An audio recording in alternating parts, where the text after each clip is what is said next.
Hey everybody, Shane here, Shoebox Legends. Thanks for joining me today for a follow-up video, a part 2 to my one card challenge thought experiment that I did a while back.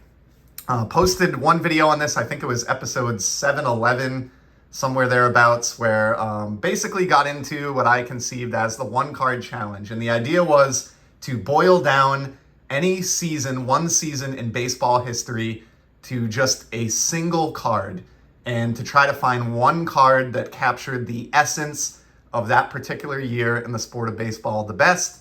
Ideally, it doesn't have to be this way. I mean, this is baseball cards after all, but ideally did make a rule that the card would be from the year in question. And that was really kind of it. It was just a fun experiment to go through. In that video, I covered, I think, 4 or 5 examples, one of which was the 93 finest refractor Joe Carter. And just to give you an example, I think this card perfectly embodies the year 1993, both in the game of baseball, because he hit that infamous Game 7 winning World Series home run, but also in the hobby because it launched, 1993 launched the refractor with these Topps Finest refractors. So this was a great clash between the sport of baseball and the hobby itself, and in my mind is the perfect card to represent 1993. So I put out the call. A bunch of you did responses, which I really appreciate. This wasn't a contest with prizes or anything like that. I just thought it was a fun exercise to go through, and I really appreciate those buddies of mine here in the hobby community that took it upon themselves to try it out and make a video, or in some cases even more than one. I know Mookie Chilson, for example, he did the 1951 season and the 2001 season on his channel. So great to see that, and I'm back today. I have 5 more cards, 5 more years that I have picked out in this challenge. Now, eventually, I would like to do this challenge for as many years as possible, but in order to keep the videos a decent length, because I tend to ramble, just limiting myself to groups of 5. And we're going to start with a couple of cards that signify big home runs or big years, individual years for individual players. And the first one that we're going to look at is a card that I think would almost unanimously be chosen for its year. And it's the 1956 Topps Mickey Mantle. Here's my copy. In fact, I did see at least one person choose this card as the card for the year 1956 when they did their one card challenge response to my first video. I think it might have been Darren over at Return to Collecting, maybe some others as well. But I think you would be hard-pressed to find a card that better represents the year 1956 than this one. And just like the Joe Carter, it's the perfect mix of the baseball season, where the Mick hit a triple crown that year, or hit for the triple crown, leading the league in average home runs and RBI, but also the hobby, because it's just a very, very iconic card. The card itself, the image, the action photo, it is routinely referred to by collectors as, one of their favorite Mickey Mantle cards, and it's easy to see why. And Mickey Mantle himself loved the 1956 season, and his 1956 season specifically. In fact, he even wrote a book. He literally wrote a book called My Favorite Summer 1956. So if that doesn't, say it all and make the case for this card to be the one card challenge winner for the year 1956, I don't know what would. Here's a look at the back, because obviously when you look at 55 or 56 Topps cards, you need to look at those glorious cartoon backs. To me, this is a card that could never be replaced or bettered as far as this project goes.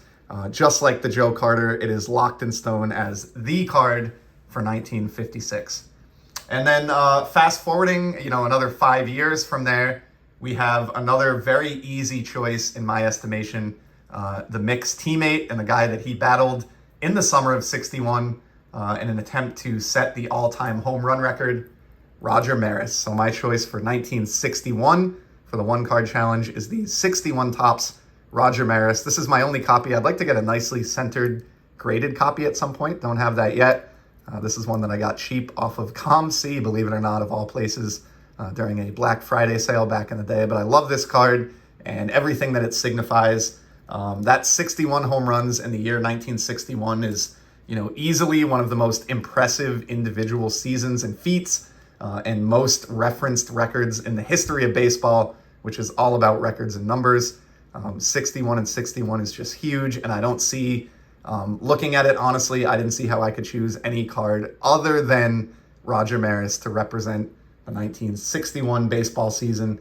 Sure, I like his 62 card that has the total listed on the back, and I like even better the 62 AL home run leaders card that specifically pays tribute to him breaking the record. But with the rule that these need to come from the year in question, went with the 61 Topps Roger Maris, and those two Yankees teammates lead off our one card challenge today for the years 1956 and 1961. Now we're going to jump forward 60 years from 1961 all the way to 2021. And I'm going to pick my one card challenge card for 2021. Of course, this is the first full season back after the pandemic, shortened season in 2020. And you probably can figure out where this is going if you've watched the channel much recently.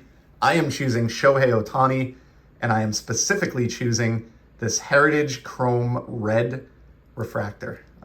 Obviously, he's my choice for 2021 because he had his first, super dominating Babe Ruth-like season in 2021. His first MVP year looks increasingly like, it's pretty much a lock at this point that he'll get his second MVP this year. But this was the first year that he achieved it in 2021. So he's, significant for that reason. And he established himself as a legit two-way star, power hitter and starting pitcher. And he did the best job of that, at least to date at that time in 2021. He hit 46 home runs, 100 RBI, and he also pitched to a 9-2 record with a sub-4 ERA. So an incredible season for the ages.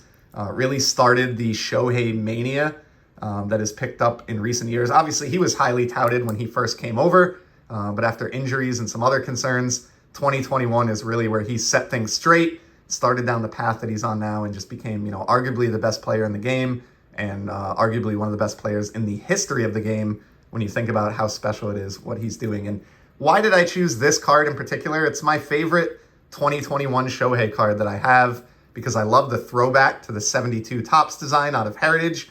And I love that in addition to having great shine, this is a great batting pose here. I like his pitching cards as well, but if I have to pick, I'd prefer batting over pitching.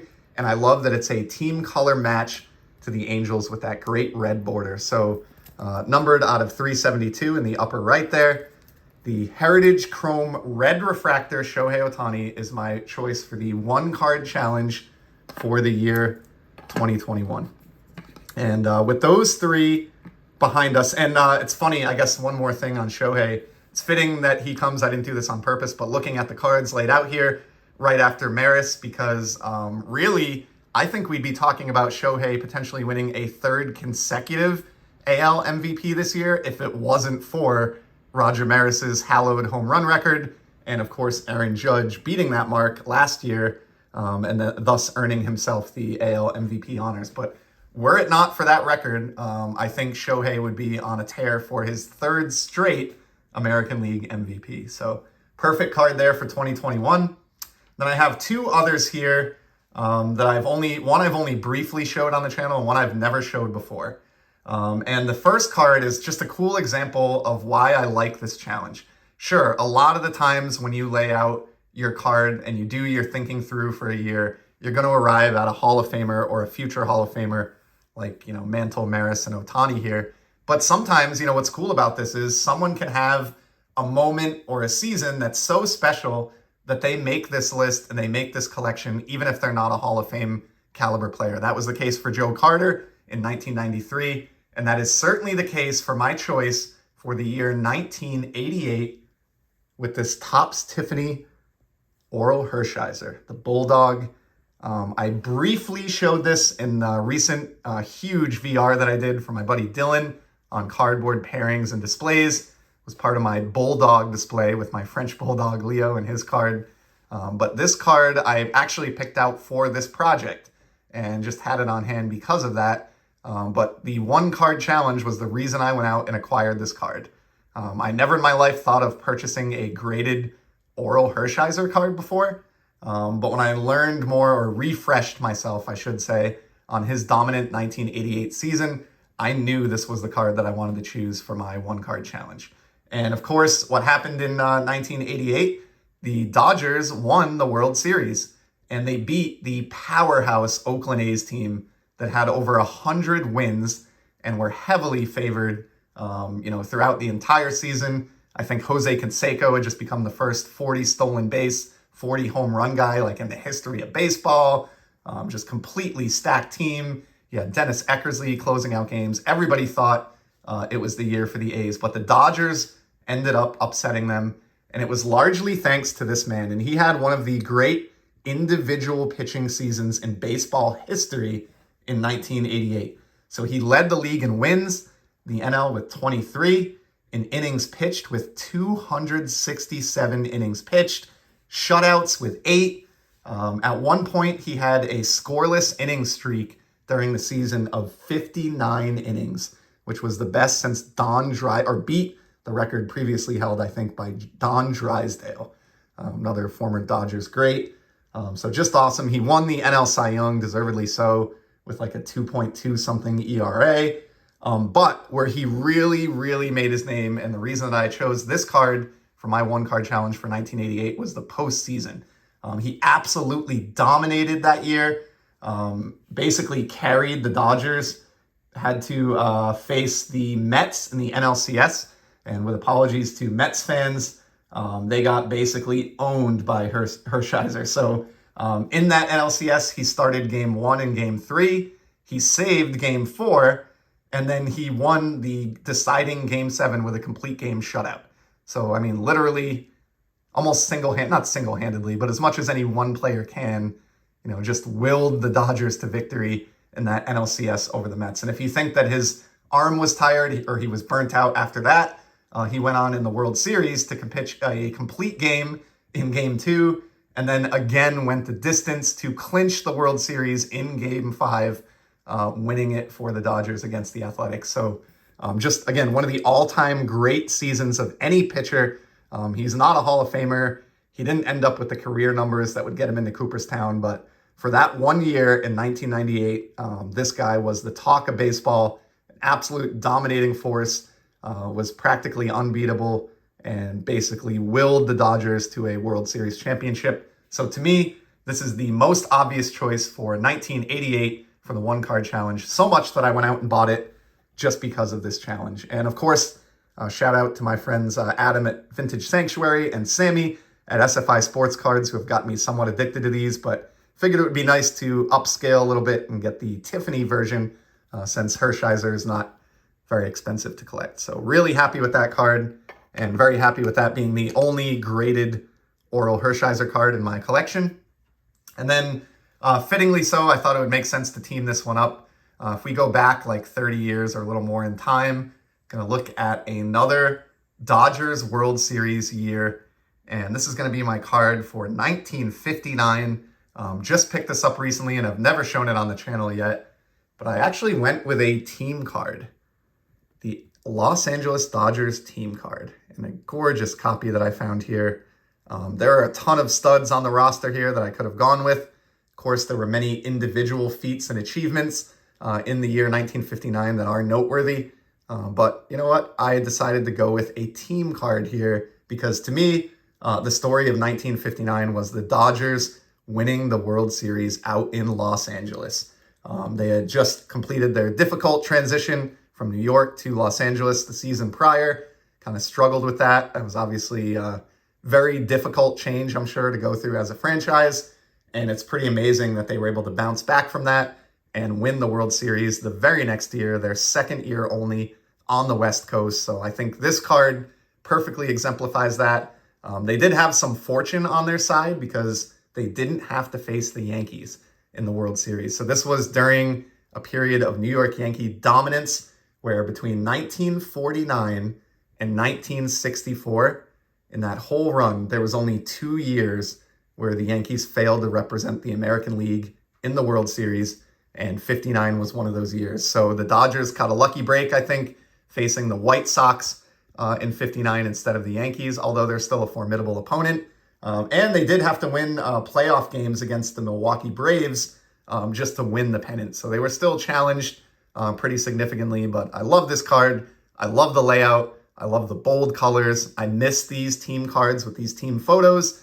And to me, more than any individual feat that was accomplished in the year 1959, the Dodgers winning the World Series in Los Angeles was the overall story of the season, as far as I was concerned. So I went out and targeted this card for my one card challenge for the year 1959. So that is our fifth and final card in today's episode. Continuing to have fun with this thought experiment, having shown 10 of these now, still plenty of meat on the bone and other years that I can choose from.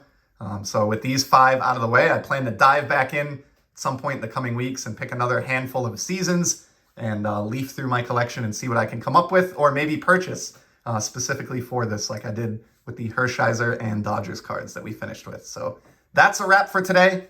Thank you so much for sticking with me through 16 minutes of one card challenge talk. And again, huge thanks to any and all of my friends here in the community that took it upon themselves to make a video and participate in the one card challenge. I really enjoyed watching all of those. Would certainly welcome any others if you see this and it's something that ignites some interest in you. But in the meantime, I'll be back in the near future with some more sports card content. And until then, I hope you enjoy the hobby. Take care, everybody.